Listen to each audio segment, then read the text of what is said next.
Hello everybody, welcome to Chin Fat. In this episode I'm going to be covering a little bit of lighting. I've been doing some experimentation with lighting. I've already done some experimentation in the past with volumetric lighting. I've done some shooting with what they call volumetric lighting. But just recently been messing around with a couple new lights with the Godox VL300 and the Godox VL150. These are very, very efficient, very high-powered lights. I say efficient; it doesn't use a lot of wattage, but it still has a lot of throw. These lights give out quite a punch. They act a lot like what are called PAR lights in the industry, parabolic luminized reflector, but these are LED, and they do have this luminized reflector attachment that can go around the front of this that kind of gives us a little bit more throw and takes all that light that's trying to scatter in different directions and puts it forward into a very kind of harsh manner. So it comes across a little bit like sunlight. Especially these the VL300 and VL150, they're 5600 Kelvin daylight temperature lights. These are, even though they're LED, they do not switch to different colors. At least this version of the Godox lights do not.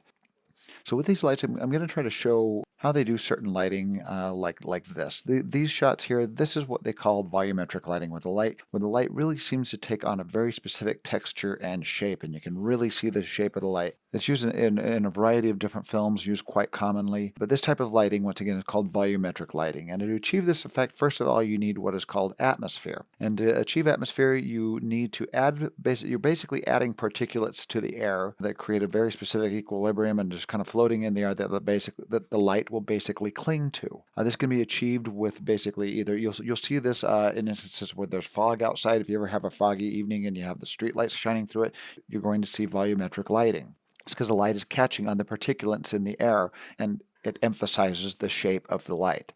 Now, this can be achieved with either a fog machine, or more commonly in the movie industry, they'll use what's called a Radiance Hazer. Now, fog machines are a little bit different from hazers because fog machines are oil-based. They're usually used to create more smoky effects, and hazers are used to create kind of an even humidity in the air. You'll oftentimes even see this after a rainstorm and the rain's gone away. There's a lot of humidity in the air, and you'll have light shining through trees that creates this sort of shaping as well. So to create this, you usually need to do it in a room or a space that has very little circulation. After a fog machine or hazer fills the room, you turn these machines on, and they'll spit out smoke or haze. But initially, this will look like smoke. But eventually, the smoke or the haze will settle, reaching an equilibrium in the room where the light catches on the particulates and gives it more definition. So here in this smaller room where the circulation is turned off, there's no open windows, and the heater or AC is not turned on as well. Make sure that there's no circulation in the room. I used a Radiance Hazer for about 10 minutes, and the room started getting very, very hazy. I shut the door, but you also have to let this evenly settle in the room. If you have circulation, you're going to see smoke. It'll start looking more like smoke than it will like an even haze or atmosphere in the room. So in this particular shot, I used the Godox VL300 LED light outside, which acts a lot like a PAR, like I mentioned.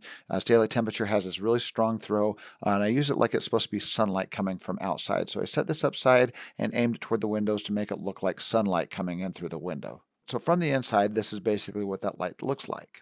So in this shot with a single light coming through the window, this gives us the most dramatic style of lighting. Now what gives it this shape is when the light is actually pointed toward the lens. When the lens and the light are basically competing, shining toward each other, that's what is giving the shape to this light. If you have the brighter light on the same side as the camera pointing toward the same direction of the lens, it will eliminate the effect, even if you have the atmosphere in the room. It's got to be pointed toward the camera, towards the lens.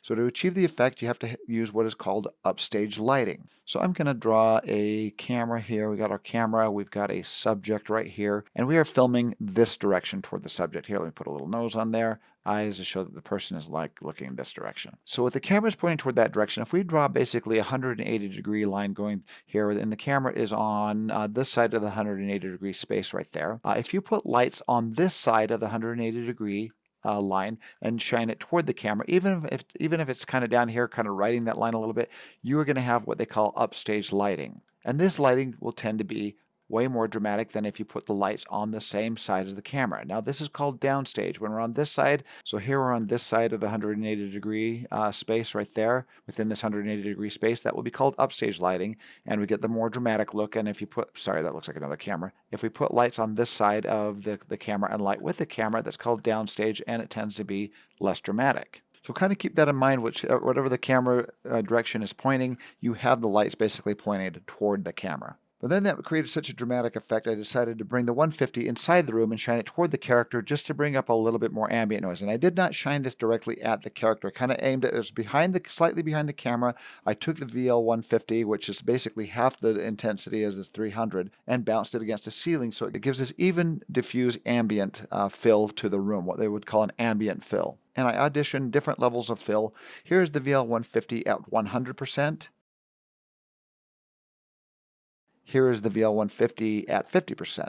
Less dramatic, but we see a little bit more detail in the room, and sometimes it's feels a little bit more natural than such this big blast of sunlight coming through, where it shadows the person, it backlights the person, but we don't really see as much detail on the face. As you see here is just the single source of lighting from outside the VL300 from outside. You'll oftentimes see this effect used with flashlights as well. And once again, the flashlights will be shining toward the camera, and that emphasizes the shape of the light. You'll see this in a lot of horror films. You'll see this in some Spielberg films. The opening scene of Jurassic Park, you see a lot of atmosphere in the air and see a lot of shape to the light. And here's also a common look with a more shallow depth of field where the room seems to take on a bit of an aura or glow around the subject. So here's a shot from a film called Fissures, where you can see the atmosphere surrounding you can see kind of this hazy atmosphere or aura or glow around the subject. And here's me testing it on myself here. And you see the difference here between this shot where you have that kind of glow in the background and then this shot where there is no atmosphere at all,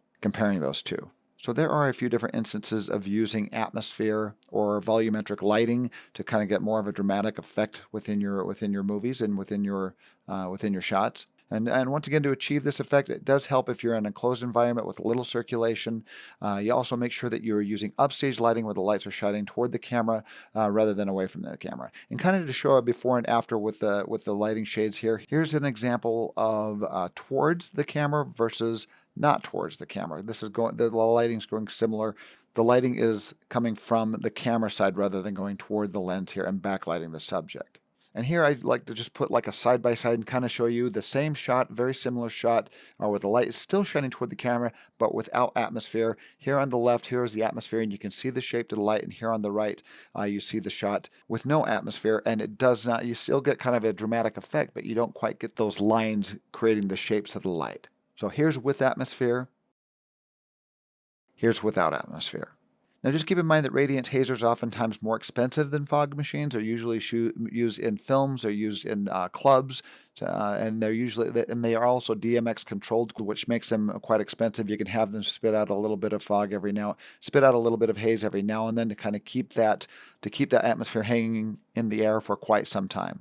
I'd say just go out and take some lights, practice with this, even if you have a cheapo fog machine, take it in a room, fill it up, just don't set off your smoke detectors and kind of see what cinematic effects you can create by using volumetric light. Well, thanks for watching Chin Fat, and if you have any questions, please post them.